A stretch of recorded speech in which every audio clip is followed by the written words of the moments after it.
मुल्ला साहिब ने दसी है इस्लाम कहानी, रब नू मन्नी पर बंदे दी कदर जरा ना जानी। मेरे पिंड दी मस्जिद दे मीनार ते दा लख लगा, एक मजबूर दी भुखी मर गई राती गुड्डो रानी। अस्सलाम वालेकुम सज्जनों, बेलियो मित्रों, की हाल चाल है। मैं थोड़ा दोस्त मोहम्मद अली खिजर ते तुसीं वेखदे पियो अपना चैनल पंजाबी वसेब। एक नवे विलॉग दे नाल, एक नवी कहानी दे नाल मैं थोड़ी खिदमत च हाजिर हाँ।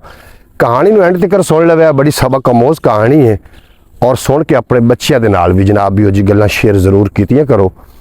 जनाब होया कि एक सब्जी वाला ठेला है, सब्जी वाली एक रेहड़ी है, वो सब्जी वेच रहे, उहदे लोग आ रहे हैं जा रहे हैं।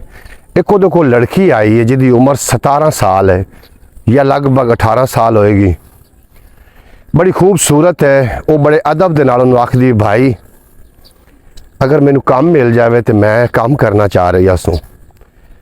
एक गल याद रखना, जो नौजवान बच्चियां काम वास्ते घरों दे विच काम की तलाश वास्ते जांदियां ने ना, तो वो घर दियां वाहिद कफील होंदियां ने। दा मतलब है कि उन्होंने घर विच करन कमावन वाला कोई भी नहीं रहा। इस वास्ते उन्होंने फिर इस पासे कदम उठाना पौंदा है। उस आखे, बाजी काम दा तां मैनू नहीं पता, काम तो अजे तक मैनू जेकर किसी ने कहा तो मैं तेनों दस देंगा।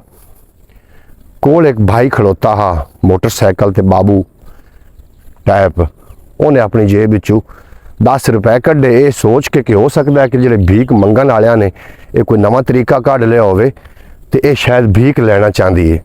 उन्हें 10 रुपए कढ़ के उन्हें कीते ने कि 10 रुपए पकड़ ते जा। उस आखे, भाई आदि जेब विच ही रख, मैं जितना तक अपना काम करके अपने पैसे खुद कमावांगी तो इंशाअल्लाह ताला मैनू अल्लाह करीम ते पूरा पूरा भरोसा है कि मैनू किसी न किसी पासों काम मिल जाएगा। मैं कोई भीख मंगन वाली नहीं हाँ, मैं अपनी रोज़ी कमावांगी तो इंशाअल्लाह ताला मैनू बहुत जल्द अल्लाह करीम मेरी मदद करेगा।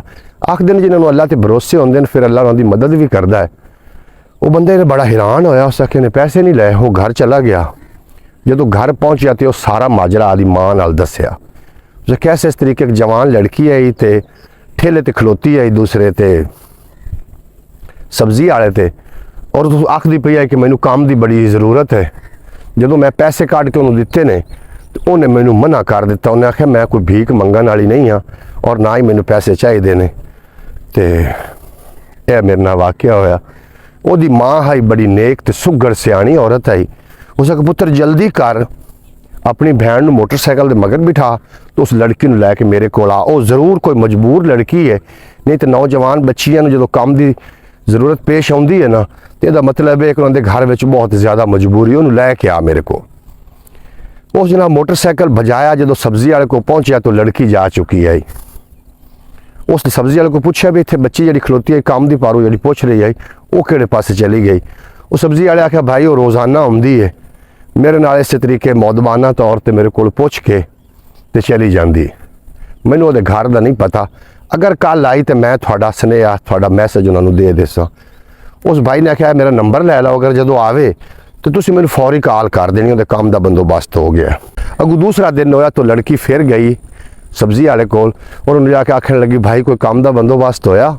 उन्हें आख्या, जी बाजी काम का बंदोबस्त हो गया, तू रुक मैं हुणे फोन करन लगा। एक कोठी वाले है ने, वो आएंगे तो उन्होंने घर में काम है, तेन काम मिल जाएगा। साफ सफाई का काम है, साफ करना पाना तेन, मतलब उन्होंने वेड़ा, उन्होंने घर बार, उन्होंने बर्तन कपड़े धोने पैने। उस आख्या, कोई गल नहीं, मैं सारा काम कर लाँगी, एक अल्लाह करे मेरी इज्जत महफूज रहे। वो जनाब उस फोन किया, वो दोवें बहन भाई फिर आ गए। उनकी माँ ने मशवरा दिता सी भी कला ना जावी, अपनी बहन नूं नाल लैके जावी। जो भी किसी की कोई गरीब होवे अमीर होवे, इज्जतां सारियां दी बराबर होंदियां ने। उस जनाब बहन नूं नाल लिया, आ गया। उनकी बहन उस तो वड्डी आई, बड़ी समझदार वो बच्ची है। जो आई उन्हें उन्होंने दसिया कि तेरे काम का बंदोबस्त हो गया, साढ़े नाल मोटरसाइकिल ते बह, पहले सानू अपना घर विखा। वो जनाब घर लैके चली गई। की घर होना सी, टुटा फुटा घर आ, गली दे विच घर आ, विच पानी भी गली दे विच हान, क्योंकि शहरों के जोड़े पासे खस्ता हालियां ने उत्थे फिर ज़्यादा ही खस्ता हालियां ने, और जिथे साफ सफाइयां ने उत्थे फिर कोई ज़्यादा ही साफ सफाइयां ने। ये बड़ा प्रोटोकोल है जनाब पैसे वाले बंदे वास्ते ते गरीब बंदे वास्ते। वो गली दे विच दोवें उतर पईयां ने, वो अगू टुरन लग पईयां। मोटरसाइकिल वाला जो उन्होंने भाई वो मगर टुरन लग पिया भी असीं डिग ना जाइए। थोड़ी देर तो बाद उन्होंने घर आ गया। वो घर के अंदर दाखिल होईयां तो की वेख्या कि एक बुढ़ड़ी माई है जी बड़ी बीमार है, तो अपने बिस्तरे ते पई है, तो 3 निक्के निक्के बच्चे ने ਉਹ ਵੀ ਉੱਥੇ ਬੈਠੇ ਨੇ ਔਰ ਇੰਝ ਲੱਗ ਰਿਹਾ ਕਿ ਨਾਨੂੰ ਫਾਕਾ 2-4 ਦਿਨਾਂ ਦਾ ਹੈ। ਬਰਤਨ ਤਾਂ ਪਏ ਨੇ, ਸਾਫ਼ ਵੀ ਨੇ, ਲੇਕਿਨ ਐਡੇ ਕੋਈ ढंग ਦੇ ਬਰਤਨ ਵੀ ਨਹੀਂ ਪਏ। ਔਰ ਜਿਹੜੀ ਉਹਨਾਂ ਦੀ ਛੱਤ ਹੈ ਉਹ ਟੀਨ ਦੀ ਗੱਤੀ ਹੋਈ ਛੱਤ ਹੈ, मतलब खस्ता हाल ने। वो बच्ची को पूछने लगे थाड़े ने होया कि? उस बच्ची ने दसिया कि साढ़े वालिद साहब मेरा फौत हो गया 4 महीने पहले। हालात तो साढ़े पहले भी इवें आन, गरीबी आई, लेकिन कज आ साडा वालिद साडा उन्हें सानू कदी भी ये नहीं महसूस होवन दिता कि असी गरीब हैं। असी अपने माँ बाप दियां लाडलियां लाडले भी आसे ते सानू उन्हें कदी भी साडियां ज़रूरतां जिहड़ियां ने पूरियां करदे रहे ने, लेकिन वो फौत हो गए। हुण काम की बड़ी ज़रूरत है। ਉਹਦੀ ਜਿਹੜੀ ਮਾਂ ਬਜ਼ੁਰਗ ਪਈ ਆਈ ਮੰਜੀ ਦੇ ਉੱਤੇ, ਉਹਨੇ ਕੁਛ ਮੂੰਹ ਦੇ ਵਿੱਚ ਗੱਲਬਾਤ ਕੀਤੀ, ਕੋਈ ਦੁਆ ਦਿੱਤੀ ਉਹਨੂੰ, ਉਹਦੀ ਅੱਖਾਂ ਲੋ ਹੰਝੂ ਆ ਗਏ। ਉਹਨੇ ਭਾਈ ਨੂੰ ਬਾਹਰ ਖੜਾ ਕੀਤਾ ਸੀ ਕਿ ਅੰਦਰੋਂ ਘਰ ਵੇਖ ਰਹੀ ਹੈ ਉਹਦੀ ਭੈਣ। ਉਸ ਨੂੰ ਆਖਿਆ ਫੌਰੀ ਤੋਂ ਪਹਿਲੇ ਇਹਨਾਂ ਬੱਚਿਆਂ ਦੇ ਵਾਸਤੇ ਖਾਣਾ ਲੈ ਕੇ ਆ। ਉਹ ਹੋਟਲ ਤੇ ਗਿਆ, ਉਹਨੇ ਖਾਣਾ ਲੈ ਕੇ ਆਇਆ ਔਰ ਉਹ ਕੁਛ ਪੈਸੇ ਦੇਣ ਲੱਗੀ। ਉਸ ਆਖਿਆ ਮੈਂ ਬਾਜੀ ਭੀਖ ਨਹੀਂ ਲੈਣੀ, ਨਾ ਮੈਂ ਕੋਈ ਸਦਕਾ ਖੈਰਾਤ ਲੈਣਾ, मैं काम मैनू चाहिए तो काम मैं करना है। उस आख्या बेटा एक काम दे ने तुसी रख लवो, थानू काम मिल गया असीं तुहाडी तनख्वाह विचों कट्टांगे। वो जनाब उन्होंने पैसे दे के तो उन्होंने लैके बच्ची नू आदे घर चली गई।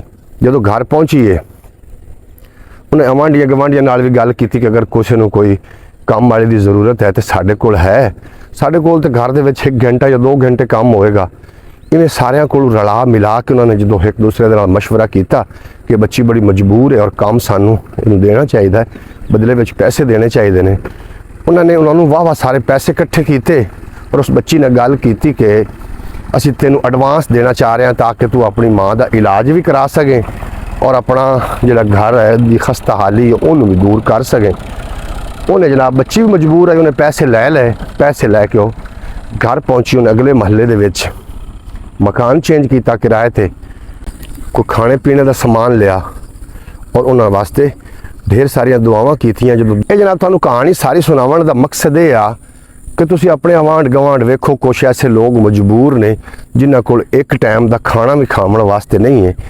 असीं उन्हां वास्ते की कर रहे हैं, किहड़ा किरदार अदा कर रहे हैं, अपने अंदर भी जरूर झांकना।